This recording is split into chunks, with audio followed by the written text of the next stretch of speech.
순천향대학교 AI 소프트웨어 교육원 김규환입니다. 웹에서 인공지능을 구현하는 방법에 대해서 살펴보겠습니다.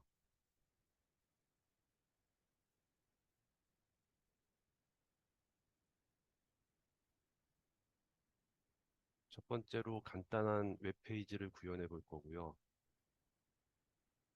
실습을 두 가지를 해볼 겁니다. 하나는 웹페이지 구현하는 거, 또 하나는 웹페이지에다가 메뉴와 아이프레임을 추가하겠습니다.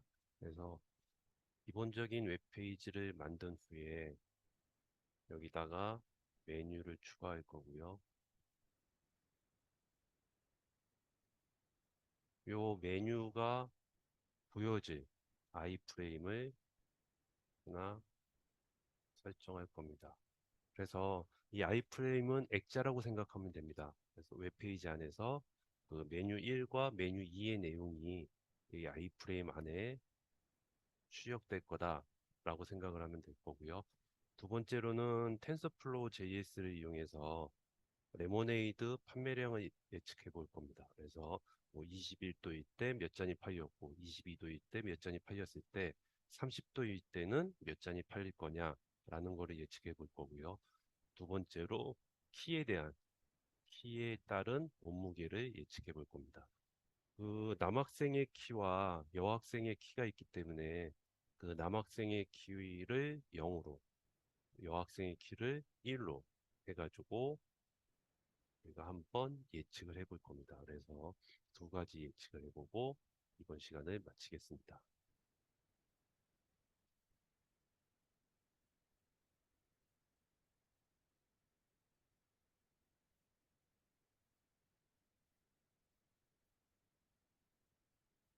웹페이지를 만드는 거는 그렇게 어렵지가 않습니다. 그래서 그 HTML 문서를 이용해서 만들 거고요. 확장자는 HTML 또는 HTML을 사용합니다. 요즘에는 다 HTML을 사용한다라고 생각하시면 될 거고요. 그래서 HTML 문장을 하나 만들 거고 주석을 사용하는 방법은 부등호 표시, 느낌표, 다시 다시 그다음에 이 안에다가 주석 내용을 쓰고요. 그다음에 다시 다시 부등호로 끝내주면 됩니다.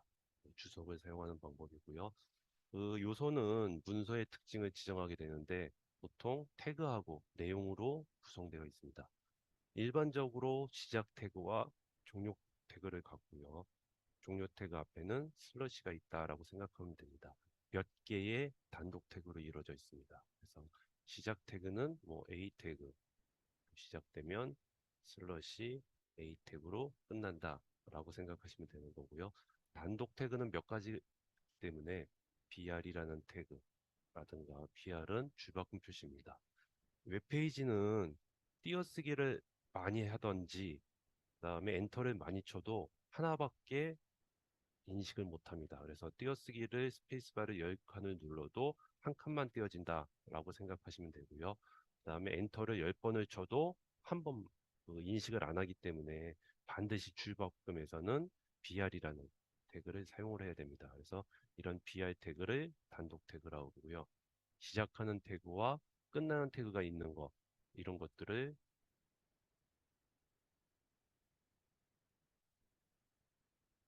일반적인 태그다라고 생각하시면 됩니다. 그래서 대부분이 이렇게 시작하는 태그와 끝나는 태그를 갖고 있는다라고 생각하시면 되고요.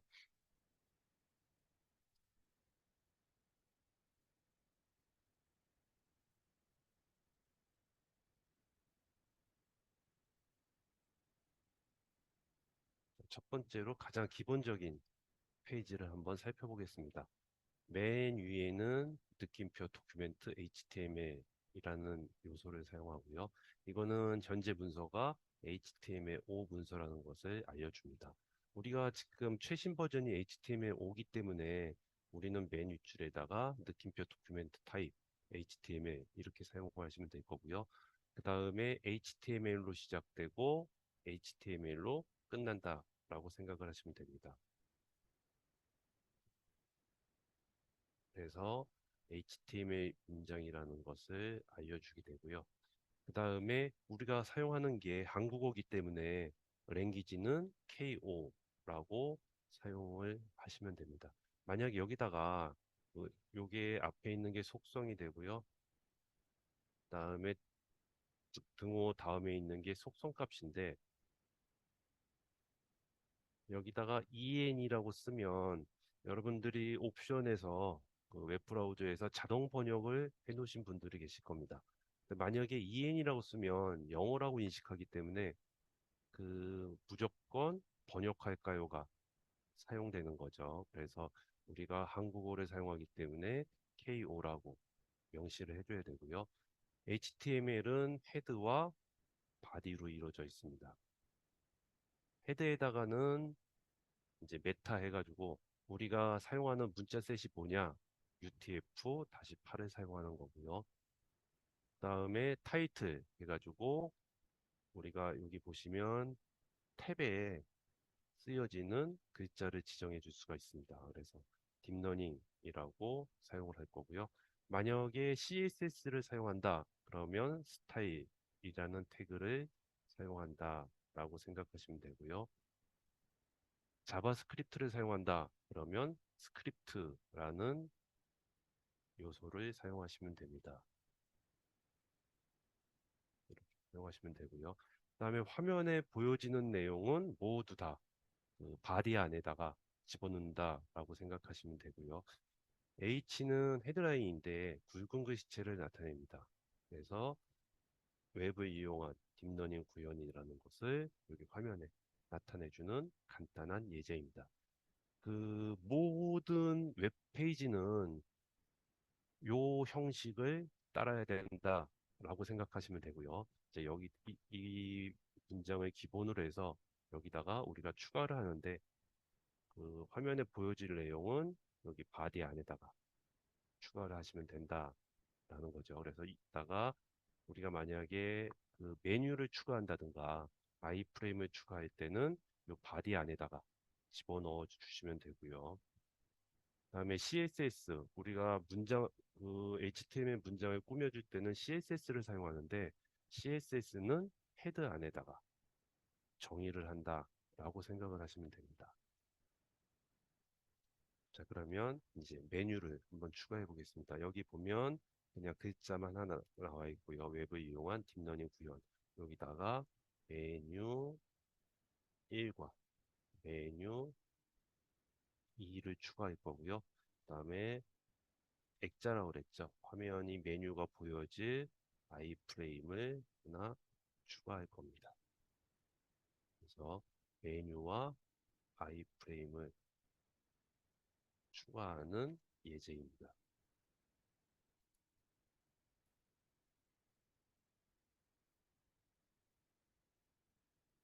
자, 아까 문장에다가 HTML 문에다가 이제 바디 안에다가 이렇게 메뉴를 두 개를 추가할 거고요.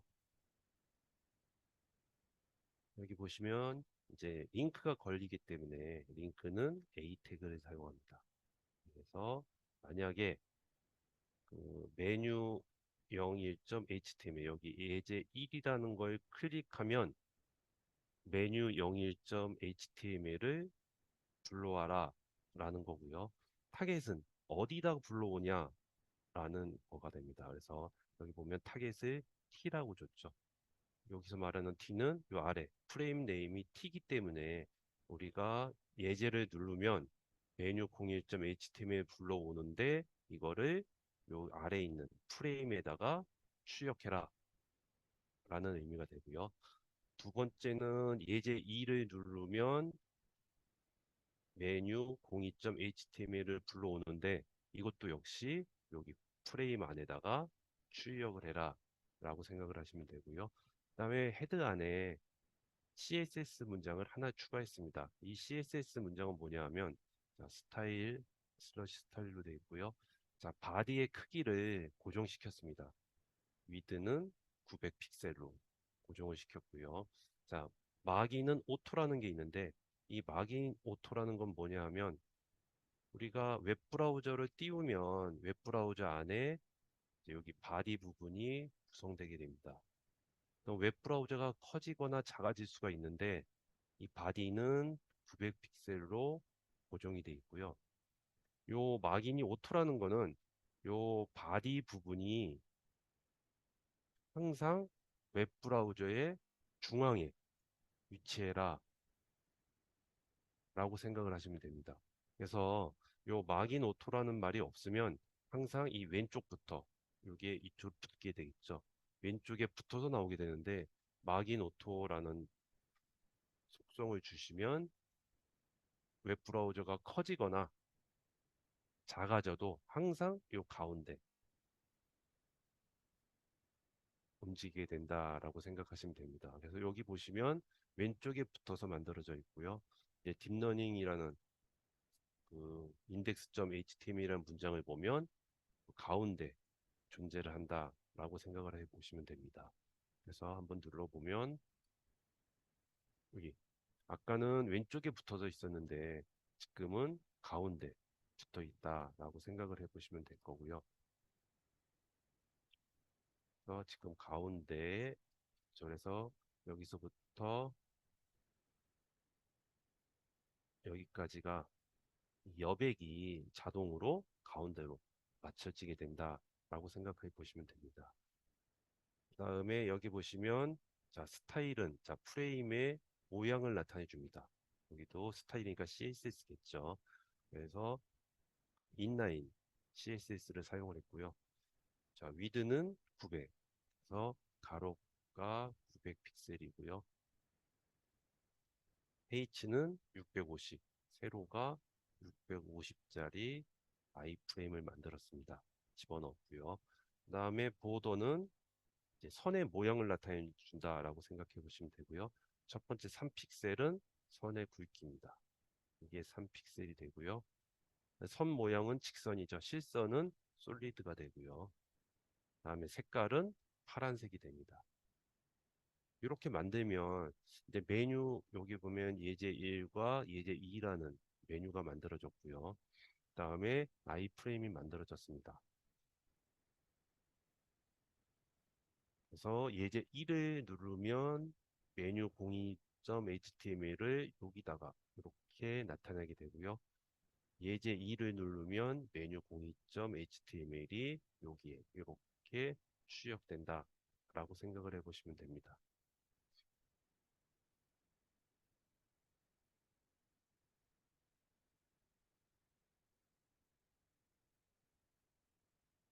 자, 웹에서 텐서플로우를 사용하기 위해서는 자바스크립트를 처음에 불러오면 될 거고요. 그래서 헤드 안에다가 스크립트, 자바스크립트라는 말이죠.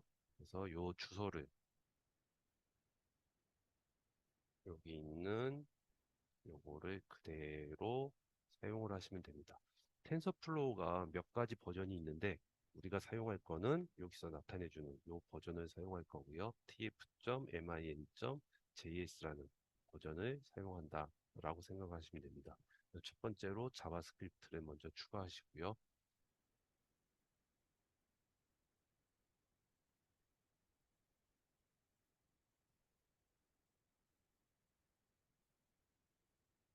자, 예제를 살펴보겠습니다. 자, 텐서플로우 JS라는 걸 이용할 거고요. 아까 자바스크립트를 추가했고요. 자, 온도에 따른 레모네이드의 판매량을 우리가 이제 학습을 시킨다는 거죠. 그래서 온도가 20도일 때는 40잔이 팔렸다. 21도일 때는 42잔이 팔렸다.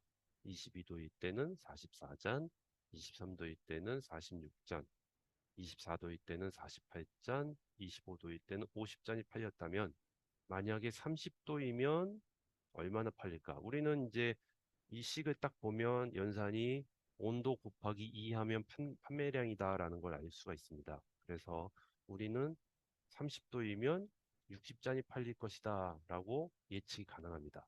그래서 이거를 이제 우리는 이거는 데이터가 되게 간단하기 때문에 쉽게 나오지만 데이터가 들쑥날쑥하거나 데이터가 많아지면 우리가 예측하기가 힘들어지는 거죠. 그래서 이거를 텐서플로우를 이용해서 한번 구현해 보자 라는 게 되고요. 자, 한번 해보겠습니다. 지금부터는 이제 여기 보시면 예제들이 예제 소스가 있고 다음에 두 번째 예제도 한꺼번에 설명을 드리겠습니다. 다음 예제는 아까는 온도와 판매량 두 가지만 돼 있는데 지금은 종류가 두 가지입니다. 남학생의 키, 여학생의 키가 있고요. 남학생의 몸무게, 여학생의 몸무게가 있습니다. 그래서 이 두 가지 남학생, 여학생, 그다음에 남학생, 여학생을 구분을 해줘야 됩니다. 그래서 그거에 그 나누는 데이터를 스플릿하는 거에 대해서 이제 추가가 됐다라고 생각해 보시면 되는 거고요. 나머지는 그 네모네이드와 이제 거의 유사한 형태다라고 생각하시면 됩니다. 근데 이제 문제점이 하나가 있는데 제가 지금 사용한 데이터가 데이터량이 너무 적습니다. 아까 네모네이드 같은 경우는 6개 정도 데이터고요. 지금 몸무게 같은 경우는 하나, 둘, 셋, 넷, 다섯, 여섯, 8개의 데이터밖에 안 됩니다. 이렇게 데이터가 적을 때는 정확도는 당연히 떨어진다라고 말할 수가 있습니다. 그래서 이 텐서플로우를 이용해서 딥러닝을 구현하시려면 일단은 데이터가 많아야지만 정확한 값을 얻을 수가 있다라고 생각하시면 되고요. 지금은 이제 간단하게 빠른 시간 내에 구현을 하기 위해서 데이터는 이제 적게 사용했다라고 생각을 하시면 됩니다. 정확도도 일단은 좀 떨어질 것이다 라고 예측을 해보시고요. 이 데이터가 적으면 그 텐서플로우를 이용해서 딥러닝을 하는 것보다 사이킨런을 이용해서 머신러닝을 돌리는 게 정확도가 더 높을 수도 있다라고 생각을 하시면 됩니다. 머신러닝과 딥러닝은 어떤 게 더 좋다라고 명확하게 말할 수가 없습니다. 그래서 이제 돌려보고 더 정확도가 높은 쪽으로 사용을 해야 된다라고 생각을 해보시면 되고요. 지금 이제 실습 3번과 실습 4번은 바로 그 소스를 보면서 설명을 드리겠습니다.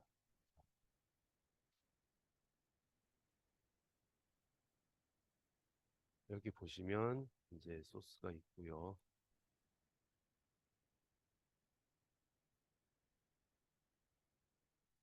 자, 첫 번째, 우리가 이렇게 만들어 놨죠. 근데 이 인덱스라는 게 우리가 보여주는 지금 왼쪽에 화면이 되는데 여기 보시면 두 개 메뉴에 밑줄이 그어져 있습니다. 그 다음에 마우스를 올려도 아무런 효과가 없죠. 이렇게 되면 이게 메뉴인지 이제 사람들이 알기가 힘들게 됩니다. 그래서 CSS를 약간 추가를 하겠습니다. 마우스를 올리면 이제 어떠한 효과를 나타내라 라는 거를 추가를 해보겠습니다. 자, 여기에다가 지금 보시면 이 메뉴는 A 태그를 사용했죠. 그래서 자, 메뉴는 A 태그를 사용했기 때문에 스타일에다가 A 태그에다가 이제 CSS를 적용해 보자 라는 겁니다. 그래서 자, A 태그에다가 그 HTML은 대소문자를 가리지 않습니다. 근데 자바스크립트는 대소문자를 가립니다. 그래서 그걸 잘 아시면 될 거고요. 자, A 태그에다가 마우스를 올리면이라는 게 Hover라는 거고요. 그래서 A 태그에다 마우스를 올리면 글자 색을 빨간색으로 바꿔라 라고 명령을 하나를 추가할 겁니다. 자, 그러면 자, 이거는 자, 빨간색을 추가해라. 이 앞에 있는 게 속성이 되고요. 다음에 콜론 다음에 있는 게 속성 값이 됩니다. CSS에서는 콜론으로 구분하고요. HTML에서는 띄어쓰기로 구분합니다. 아, 그 속성 값은 그 CSS에서는 콜론으로, 그 다음에 HTML에서는 요거 등호로 구분을 할 거고요. 그래서 요게 속성값, 속성이 되고요. 뒤에 있는 게 속성값이 됩니다. 그 다음에 이제 속성하고 속성을 구분할 때는 HTML은 띄어쓰기로 구분하고요. CSS는 세미콜론으로 구분한다 라고 생각을 하시면 됩니다. 그래서 약간의 차이가 있죠. 이 아래에서 보면 스타일이니까 이건 CSS죠. 그래서 여기서부터 CSS가 됩니다. 그래서 콜론으로 속성, 속성값을 구분하고요. 세미콜론으로 속성들을 구분한다 라고 생각을 하시면 됩니다. 그럼 맨 뒤에 거는 생략이 가능합니다. 자, 여기다가 추가를 하면 한번 보면 새로 고침을 하면 자, 마우스를 올리니까 빨갛게 됐죠. 그러면 아 이게 메뉴다 라는 것을 이제 사람들한테 더 쉽게 알려줄 수가 있습니다. 또 하나는 요즘 같은 경우는 메뉴에 밑줄이 들어가면 되게 촌스러운 웹페이지가 되기 때문에 밑에 메뉴 밑에 밑줄을 없앱니다. 이런 것을 데코레이션이라고 하고요. 그래서 글자에 데코레이션이니까 텍스트 데코레이션을 논으로 주면 밑줄이 없어진다라고 생각을 하시면 됩니다. 그래서 보기가 안 좋기 때문에 하나만 더 추가를 해보겠습니다. 자, A라는 거에 링크 걸렸을 때,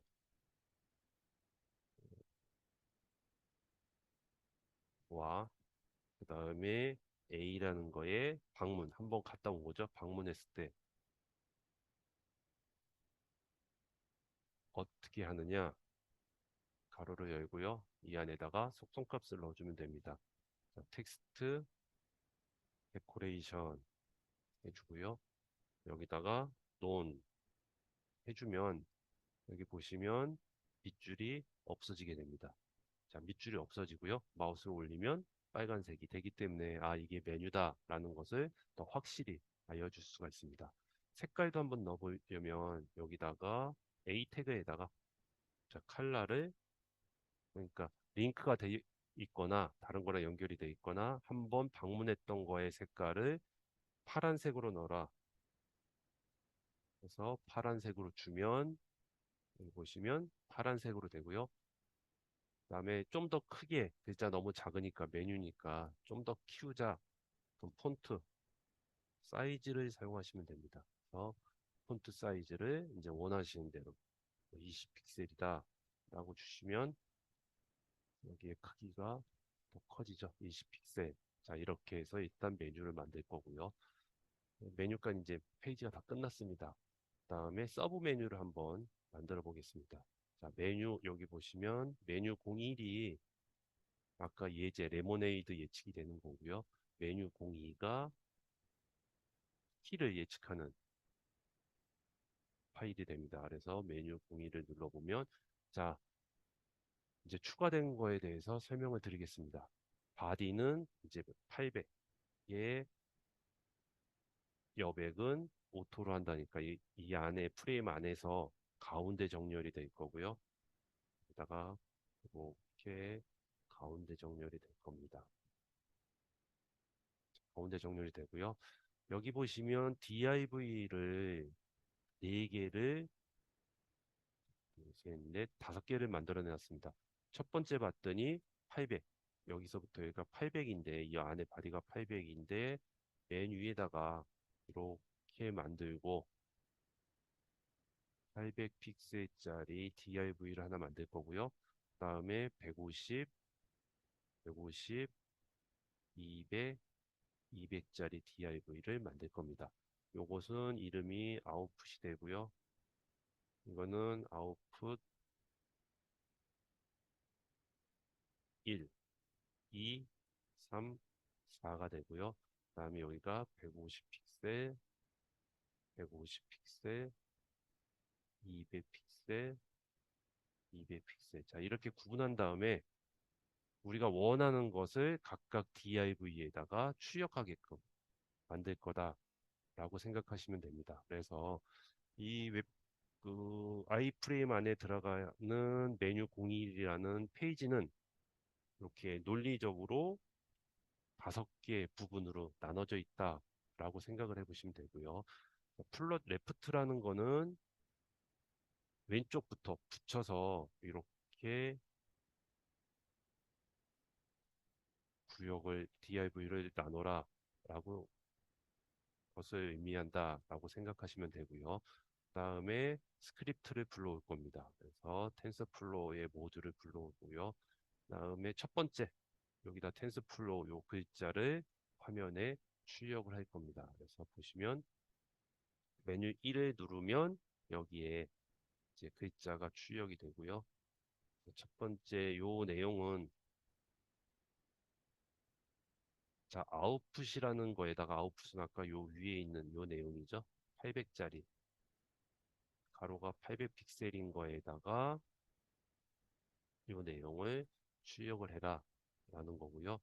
다음에 여기 보면 아웃풋 1, 2, 3, 4의 온도, 판매량, 학습 후 예측 판매량, 온도가 31대 예측 판매량은 누르면 이 텐서플로우가 학습할 때 초기 값이 됩니다. 요 화면에 출력되는 값이 되고요.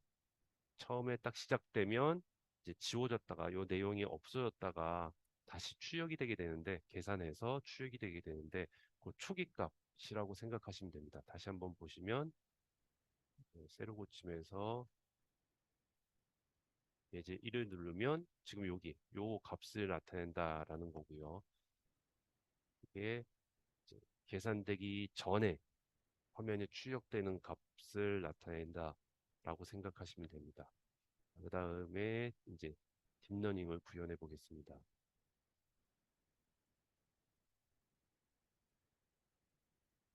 그 딥러닝은 구현하는 방법이 많은데 여기서는 가장 간단한 방법으로 구현을 했습니다. 그래서 이제 내부적으로 자바스크립트라는 걸 알려주고요. 여기 보시면 스크립트가 있죠. 스크립트 타입은 모듈로 주시면 됩니다. 자바스크립트를 외부 파일로도 만들 수가 있는데 간단하게 만들기 위해서 HTML 안에다가 추가를 했다라고 생각하시면 되고요. 슬러시는 자바스크립트의 주석이 됩니다. 그래서 데이터 준비하는 내용, 그다음에 모델을 만드는 내용, 그다음에 모델을 학습시키는 내용, 그다음에 결과값을 예측하는 내용.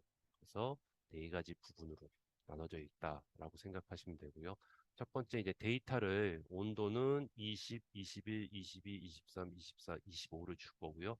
그래서 여기 20, 21, 22, 23, 24, 25를 줍니다. 여기 보시면 텐서 1D가 있고 텐서 2D가 있고 텐서 3D가 있는데 1차, 2차, 3차라고 생각하시면 됩니다. 여기서 보시면 제가 데이터를 20, 21, 22, 23, 24, 25를 줬는데 1차로 주고 나서 뒤에 모형을 줬습니다. 이렇게 되면 데이터가 어떻게 되냐 하면 20, 21, 22, 23, 24, 25 해서 여기 6 바이 1이 되죠. 그래서 6 바이 1짜리로 바꿔지게 된다라고 생각을 하시면 됩니다. 2차로 입력을 줘야 되기 때문에 2D이기 때문에 2차를 만들어 줘야 됩니다. 이거를 이렇게 안 쓰시려면 이렇게 쓰셔도 됩니다. 여기다가 두 개를 하고요. 20, 21, 22, 23, 24, 25 하고 두 개로 닫으면 됩니다. 이렇게 주셔도 되고 이렇게 1차로 준 다음에 6 바이 1 이렇게 바꿔 주셔도 상관이 없습니다. 그래서 이제 원하시는 대로 하시면 되고요. 그래서 6 바이 1짜리로 바꾼다라고 생각하시면 됩니다. 그다음에 변수 y에다가는 똑같이 판매량 40, 42, 44, 46, 48, 50을 준 다음에 6 바이 1짜리로 바꿨습니다. 자, 모델을 생성하실 때는 가장 간단한 시퀀티얼로 줬고요. 시퀀티얼 모델을 줬고 그냥 모델 애드해서 층을 추가했습니다. 자, 요거는 이제 층을 추가하는 거고요. TF 레이어스 댄스 해가지고 자, 첫 번째 입력 데이터는 이제 여기 보면 하나짜리가 되는 거죠. 하나짜리로 들어오는 거고 20도가 들어올 거고 21도가 들어올 거고 22도가 들어온다 라는 의미가 되는 거고요. 입력 형태는 1차다 라는 걸 나타내 주고 그 다음에 노드, 가운데 은닉층의 노드는 64로 만들었습니다. 그 다음에 출력층 노드는 하나가 되고요. 그래서 가장 간단하게 입력이 하나, 출력이 하나, 그다음에 가운데 은닉층을 64개의 노드를 사용했다. 그다음에 옵티마이저 방식은 가장 많이 쓰이는 아담으로 설정했고요. 옵티마이저는 아담 말고도 뭐 SGD라는 방식도 있고 RM, SPROP라는 방식도 있는데 가장 많이 쓰이는 아담으로 했습니다. 손실률 계산할 때는 M, S, 이 방식을 사용을 했고요. 가장 많이 쓰이는 방식이죠. 그래서 가장 간단하게 구현하기 위해서 이제 사용하는 함수들도 가장 간단한 방식을 사용했다라고 생각을 하시면 됩니다. 자, 컴파일은 그러니까 파라미터를 설정하는 거죠. 여기까지가 모델을 만들고 요거는 환경을 설정했고요. 자, 학습을 시킵니다. await라는 지시어를 써가지고 우리가 일반적인 텐서플로우를 사용하신 분들은 다 아시겠지만 저 위에서 이름을 모델이라고 줬기 때문에 일반적인 텐서플로우에서는 모델.fit 하면 됩니다. 근데 텐서플로우를 HTML에서 불러올 때는 앞에 awake라는 지시어를 집어넣어 준다라는 것만 생각하시면 됩니다. 그래서 x값, y값, 반복 횟수 1000회로 해서 학습을 시켜라. 그다음에 예측값을 model.predict x에 대한 예측값을 y 언더바 pred라는 거 안에 집어넣어라 라는 말이 될 거고요. 그러면 아까 여기 이제 이렇게 돼 있고요. 잘못됐죠? div로 어떻게 나눴냐 하면 지금 이렇게 나눠져 있습니다. 이렇게 나눠져 있고요. 여기에 output 1, 2, 3, 4가 되겠죠. 그래서 도큐멘트 get element by id에서 output 1에다가 텍스트 이너 온도 값 그래서 온도라는 걸 해주고요. 엔터를 2번 들어가게 됩니다. 두 번 들어가고요. 그다음에 x의 값 여기 있죠. 요 x의 값을 여기다가 출력을 해주겠습니다. 두 번째에다가는 아웃풋에 대한 판매량 여기 판매량을 하고 엔터를 2번 치고 그 y의 값 여기 y의 값을 여기다가 출력을 하게 될 거고요. 그 다음에 학습 후 예측 판매량을 출력하고 두 칸을 띈 다음에 여기 아까 예측값이 y 언더바 PRED 안에 들어가 있으니까 요 값을 여기다가 예측된 값을 출력할 거고요. 그다음에 마지막으로 온도가 30일 때 보시면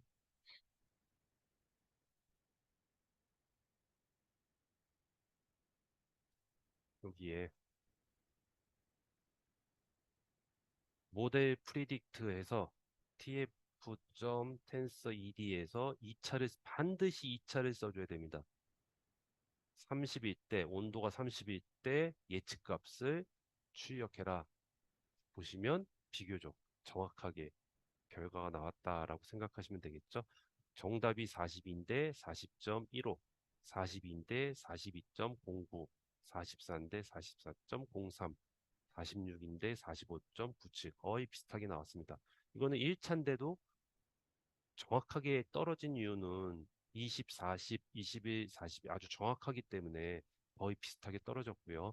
30도일 때는 60이 맞죠. 그래서 59.59 이렇게 나옵니다. 자, 이거를 한번 살짝 바꿔보면 자, 반복 횟수를 한번 바꿔보겠습니다. 여기서 반복 횟수를 지금 1000회라고 했는데 반복 횟수를 만약에 100번만 돌려보자. 딥러닝이라는 거는 언어 한 개까지 가야지만 정확도가 높아집니다. 반복 횟수가. 근데 지금 100회라는 거는 턱없이 부족하다라고 생각하시면 되고요. 정확도가 많이 떨어질 겁니다. 한번 해보시면 자, 여기 100으로 바꾸고 이제 이를 다시 한번 돌려보면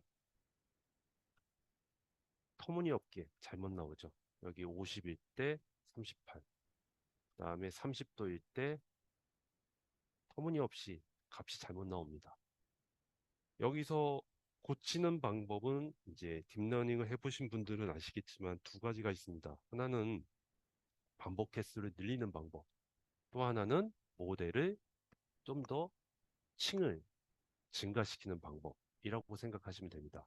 속도는 굉장히 빠르죠. 아까 1000번 반복할 때보다 100번 반복할 때가 화면에 뜨는 속도가 빠릅니다.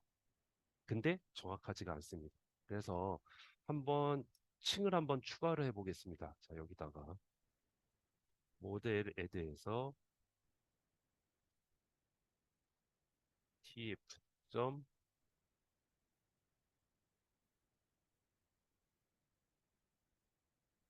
여기 그냥 쓰겠습니다. 이걸 그대로 가져다가 컨트롤 C, 컨트롤 V 한 다음에 자, 층을 하나 32개짜리 노드를 갖는 은닉층을 하나 추가했습니다. 아까는 64개의 은닉층 하나만 있었는데 그 옆에다가 32개짜리 노드를 갖는 은닉층을 한 번 더 추가해서 그 반복 횟수는 고정 그대로 팩 해가지고 살펴보겠습니다.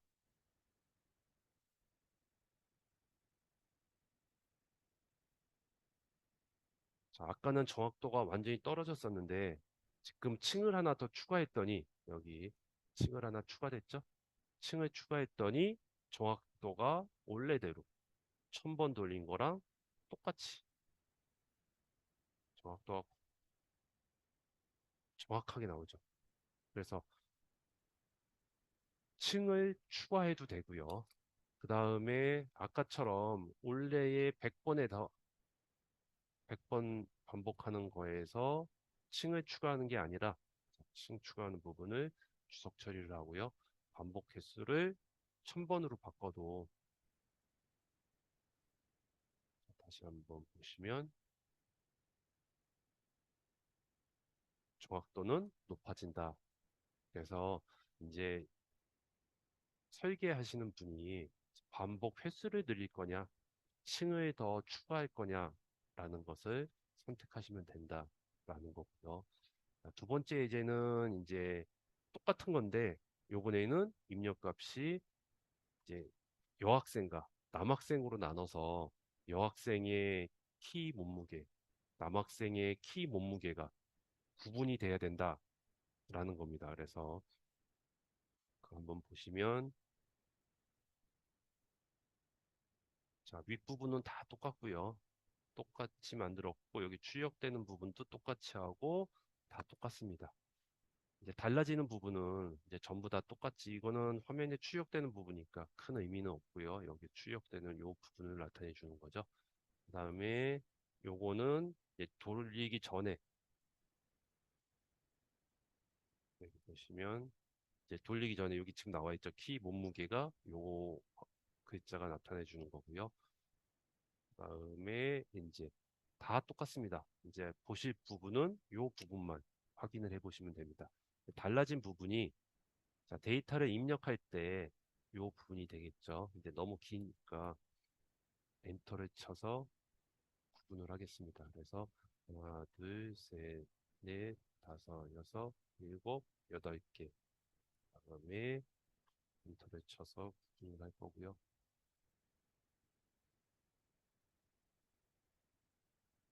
여기도 하나, 둘, 셋, 넷, 다섯, 여섯, 일곱, 여덟 개를 해서 구분을 했습니다. 자, 여기 보시면 입력 값에는 자, 키는 이렇게 그룹핑을 했습니다. 그래서 0일 때는 남자를 나타내 주고요. 1일 때는 여자를 나타내 줍니다. 그래서 16 by 2니까 얘는 168에 0, 166에 0 이런 식으로 된다라는 것을 알 수가 있습니다. 163에 1, 162에 1 이런 식으로 된다라는 걸 알 수가 있고요. 뒤에가 0이면 남자를, 1이면 여자를 나타낸다 라고 생각하시면 됩니다. 그래서 두 개의 값을 갖죠. 그래서 여기 입력이 두 개다 라고 생각해 보시면 되고요. 출력 값은 어차피 그 요거에 대한 정답이 요거죠. 몸무게. 그다음에 요거에 대한 게 요거기 때문에 1차로 써도 상관이 없습니다. 그래서 0과 1로 구분할 필요가 없고요. 여기 보시면 똑같이 시컨티얼로 하고 모델 레드에서 입력하고 출력하고 그다음에 은닉층을 만들었고요. 여기 또 32를 하나 추가했습니다. 없어도 됩니다. 그래서 이거 은닉층을 64노드짜리, 32노드짜리 두 개를 줬고요. 다음에 컴파일을 이용해서 파라미터를 설정했습니다. 아까랑 똑같이 아담, 그 다음에 MSE 방식을 사용했고요. 그 다음에 반복 횟수는 1000번 똑같죠? 그 다음에 뒤에도 다 똑같이 만들어 놨습니다. 뒷부분을 보시면 이제 출력되는 부분이 여기부터 안 보이니까 엔터를 쳐서 보시면 달라진 부분이 요거죠. 167에 0일 때, 그러니까 0이니까 남자가 되는 거고요. 그다음에 키가 167일 때 몸무게는 얼마냐? 그다음에 167,1이니까 자, 요거에 의해서 여자인데 키가 167이면 몸무게는 얼마가 될까? 라는 거가 되는 거죠. 그래서 이제 결과를 보시면 여기에 8개의 남자, 8개의 여학생의 키가 있고요. 다음에 8개의 몸무게, 남학생의 8개의 여자의 몸무게가 있고요. 그럼 예측값이 나와 있습니다. 자, 보시면 이제 남자 키가 167이면 여기 보시면 비슷한 게 여기죠. 166하고 168 사이니까 여기가 64.5, 65점 요 사이에 값이 들어가면 됩니다. 그래서 64.93이니까 요거는 요 사이에 들어가죠. 아, 잘 예측했다라는 걸 알 수가 있고요. 근데 데이터가 너무 적기 때문에 정확한 예측은 아니라고 생각하시면 됩니다. 다음에 여학생을 보니까 여학생 167은 164와 요 사이죠. 71. 요 사이니까 자, 여기가 54고 171 대 57이니까 요 사이에 들어가는 건 맞습니다. 근데 실제로 보시면 여기 정답이 65인데 65점 이건 자의 예측했고 61인데 64로 예측을 했죠. 68인데 67점 예측이 잘 됐고 예측이 좀 어긋나고 예측이 잘 됐고 예측이 조금 어긋납니다. 이거 같은 경우는 오차가 되게 많습니다. 이 이유는 이거를 복잡하게 한다거나 그러니까 은닉층을 많이 집어넣는다든가 또는 반복 횟수를 늘려도 정확도가 그렇게 높아지질 않습니다. 왜냐하면 데이터가 너무 적다라는 겁니다. 그래서 우리가 지금 한 거는 예측한 거의 사이에 들어가는 건 맞는데 원래 값하고는 정확도가 맞지 않는다라고 생각하시면 되고요. 이건 실습용을 하는 거기 때문에 데이터를 너무 작게 했죠. 그래서 정확도는 많이 떨어진다라고 생각을 하시면 됩니다. 그래서 요걸 이용해서 이제 여러분들이 딥러닝에서 혹시 배우셨으면 딥러닝에 배웠던 내용을 응용해서 만드시면 되겠죠. 자, 그래서 이제 여기까지 해서 이제 웹을 이용한 딥러닝을 마치겠습니다. 감사합니다.